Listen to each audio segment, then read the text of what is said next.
warahmatullahi wabarakatuh.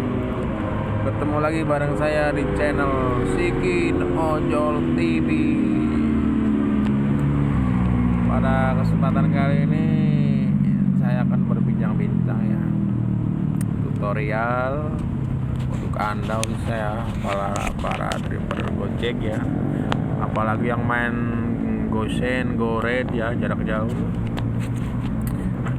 Ini saya sedikit kasih tips supaya motor tuh awet gitu ya guys ya, tidak cepat rusak. Sebenarnya mudah guys, oli yang teratur guys ya, jangan sampai telat oli, karena oli kan buat pelumas ya guys ya, buat melumasin di seluruh komponen bagian mesin di dalam guys. Jadi komponen di dalam tuh semua harus kena pelumas ya guys ya, apalagi motor 4 tak ya sekarang ya, pelumasnya kan satu ya, satu oli, yaitu oli mesin. Beda dengan motor 2 tak ya, olinya 2 macam. Oli untuk bagian kopling sendiri ya, oli mesin. Oli samping itu yang buat melumasin seher sendiri tuh ya, kalau 2 tak tuh. Jadi olinya 2 macam. Oli sampingnya buat melumasin bagian seher ya, maju mundur, bagian seher sama stang seher. Sedangkan motor 4 tak itu kan olinya satu ya, yaitu oli mesin.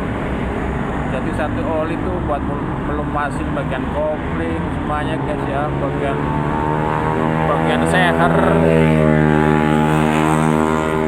Jadi olinya tuh cepat hitam ya, kalau ya tergantung ini sih ya, tergantung kilometernya juga guys. Tapi kalau untuk Gojek ya, apalagi yang biasa ngebolang jarak jauh ya, bawa GoRed, GoSend, olinya kan cepet hitam ya.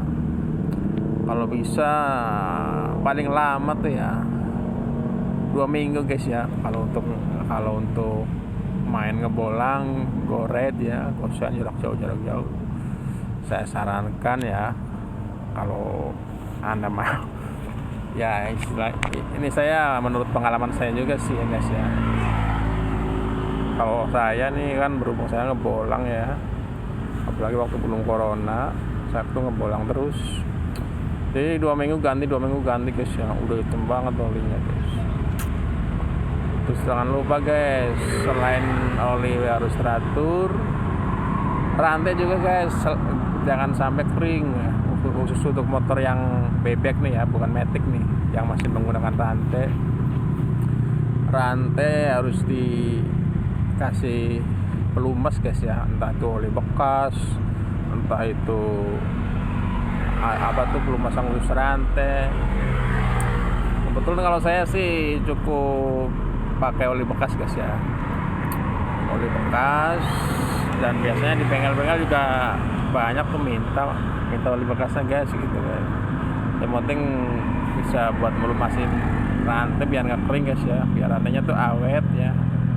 Dan disetel ya, selalu diperiksa kendoranya, kekencangannya harus pas guys ya, karena ngerantai kalau terlalu kendor tuh bisa copot sendiri di jalan, dan kalau terlalu kencang pun bisa putus guys ya.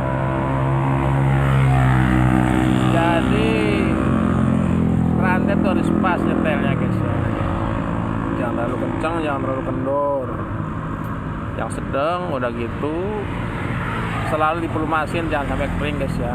Apalagi buat ngebolang Anda kan ya, yang sukanya bawa GoSend jarak jauh, oli jangan sampai telat guys. Dan bahayanya guys kalau oli telat, yaitu yang kena seher guys. Kalau udah seher kena macet ya, karena oli kering atau oli terlalu hitam ya, bisa mengakibatkan seher macet guys. Karena oli udah hitam dipaksain aja guys ya, karena oli hitam tuh karena sudah mengandung kotoran tersebut tuh dari gesekan dari sisa gesek-gesekan itu guys ya, sisa gesekan dari sehar itu, jadi kotor gas olinya. Jadi harus diganti ya kalau udah kotor hitam gitu ya. Kalau buat goret jarak jauh saya sarankan 2 minggu ganti lah. Kecuali Anda pemain GoFood yang jarak dekat ya sebulan malu ganti nggak apa-apa guys lah ya.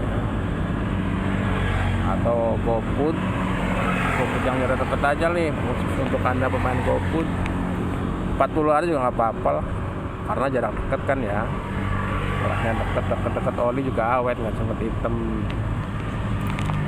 Dan lampu selalu diperiksa guys ya, kalau mau berangkat kebit dinyalain, coba lampu nyala apa enggak gitu guys. Kadang-kadang tahu-tahu mati. Saya juga pernah guys, lampu udah diganti mati lagi. Terus apanya ini kok lampu mati terus? Terus saya periksa, ternyata kiproknya guys, kiproknya mati. Akhirnya saya beli di Loakan ya, waktu itu karena duit menipis. Saya beli di Loakan, yaitu di daerah Rawamangun ada Loakan tuh. Saya kebetulan ngeliat ada kiprok.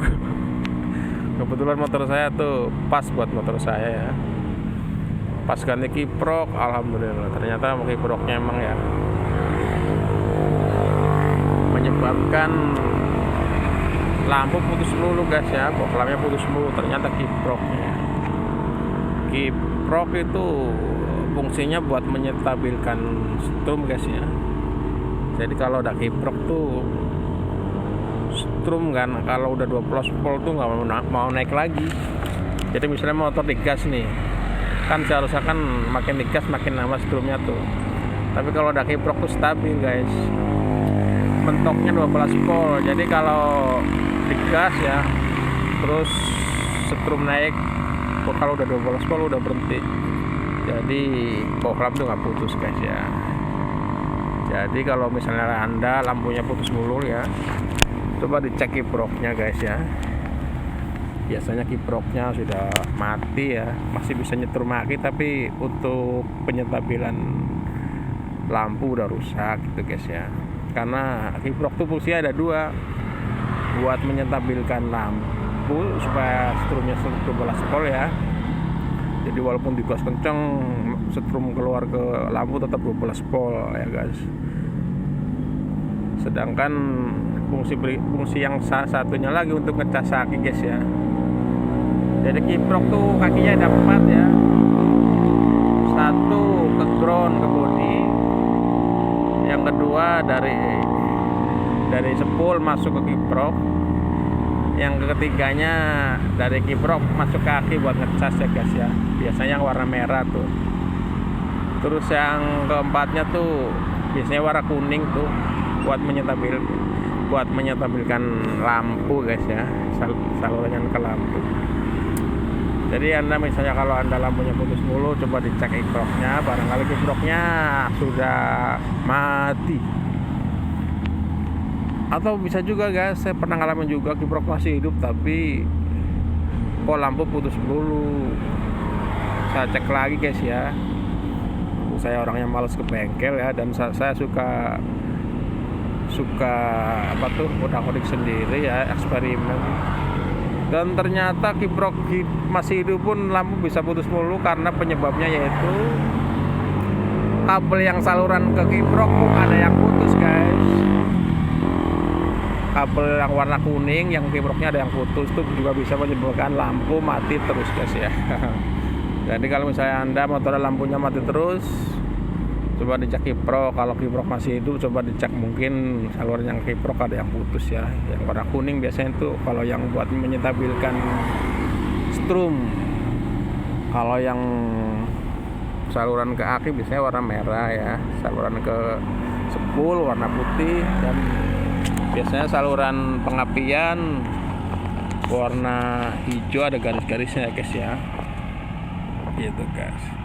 Itulah tutorial dari saya guys ya, cara merawat motor ya. Dan juga jangan lupa kalau mau ngebit ban juga dicek ya, ke ukuran bannya, tekanan bannya berapa. Kalau depan biasanya 30 apa berapa ya, kalau belakang 40 lah buat narik penumpang gitu guys ya.